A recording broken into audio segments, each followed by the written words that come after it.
Hey, how's it going, everyone? This is Jonathan Coast, and in today's free training, I'm going to be talking about a marketing trope that you can use in your campaigns for increased conversions and higher retention. And it's the reluctant hero marketing trope. So I have it on a Google Docs here, so I'm going to be sharing this in the description. So you should be able to find this in the description, and you do have access to it. You don't have to put your email in, and if you click on it, it should take you directly to the Google Docs. So the reluctant hero is basically a character structure that a lot of companies in Hollywood actually use for their movie productions, and to just name a few, specifically Marvel. And a lot of superhero movies, especially the ones that have come out a lot in the past and in recent years, more specifically, the reluctant hero is used for the main character as a storyline, and they'll actually start off with like a timid, weak character, someone who's getting picked on or bullied a lot, maybe in high school or in elementary school, and they end up growing into someone who stumbles upon an opportunity, who at the right time, they just so happen to be at a time in their life where they're able to embrace it,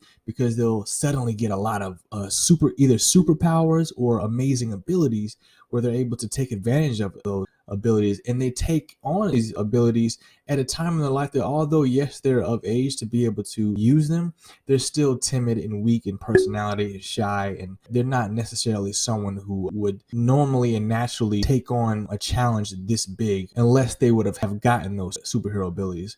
So, for an example, a couple of movies that use this is Wolverine. These guys come from very humble backgrounds. This is a guy who got these amazing abilities, but it still has these consequences that come with it, and he's not used to it, coming from his background. Another example is Spider-Man. You got Peter Parker, who got picked on a lot in school, and then he's also shy with the girls, and then eventually he ends up becoming someone who has to take on these superhero powers, and then he becomes someone who the people expect him to be, and so he has to live up to that. And so, getting into the bullet points of the reluctant hero, the first one is the people have chosen you as their hero. So you have flaws, but that's okay. You're only doing this for the people, and you're afraid of letting everyone down. You give off when you talk to someone, you say, "Hey, listen, I'm just like you, man. I'm just minding my own business. I'm not perfect or anything like that. I really don't want to let everyone down, and I'm kind of just been freaking out about the whole thing. So I really been putting a lot of work and effort into this, and I'm trying my best. And so when I release, I don't want to be releasing courses every 5 months. I'm just going to be in and out. I'm just going to try to help everybody out, and then I'm out the game. So you're afraid of letting everyone down. That's just an example, but you can be someone who's only doing this for the people. This is not something you would have done on your own normally, but because of the circumstances, because of the opportunity, you're using this as a chance just to help everyone out. And then you don't want to let everyone down. You kind of just been freaking out about everything. This is a little overwhelming in a sense. So a lot of times, if you're doing something that's completely different from what everyone else is doing, you stick out like a sore thumb. And a lot of people in their campaigns and in their storylines, they have this main character, and this is outside of Hollywood and outside of like these major companies that I was referring to, but just more specific, like, online marketers, everyone tries to give off this impression as if they're perfect. So if you're able to demonstrate to the world that, obviously, you don't want to be sharing everything and absolutely everything, but if you're able to show that you do have flaws, that is okay, because it humanizes you. And the thing about the reluctant hero overall, it is a marketing trope that it gives you a general sense of a humanization for the character. There's someone who had humble backgrounds. They're not normally someone who would live up to the challenge in these circumstances. This is not something that they just given this random guy. He's timid, he's weak, but he's kind of the only guy who's available.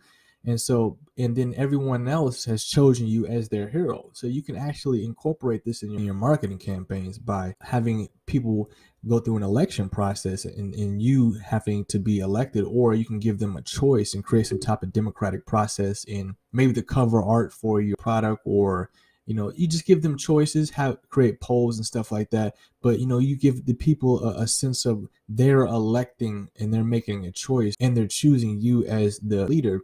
That way they're more willing to invest, and they're actually more likely to retain in the long term, even after the first year when they learn all your mechanics, because they're more invested in you as the story. They have chosen you, and especially if you're able to live up to it and go above and beyond. And the fact that you have flaws makes you more likable and relatable, and almost subconsciously natural, people will relate and gravitate towards you and stick around over the long term and invest because you have flaws, but you're showing them that you're able to still exceed and achieve your goals and accomplish your objectives and break through barriers despite your flaws. So, and people respect that just naturally, subconsciously rather. They don't even realize that they just naturally gravitate towards you because of that. But obviously, you don't want to be sharing absolutely everything, but you do want to be different from everyone else because they're trying to be perfect.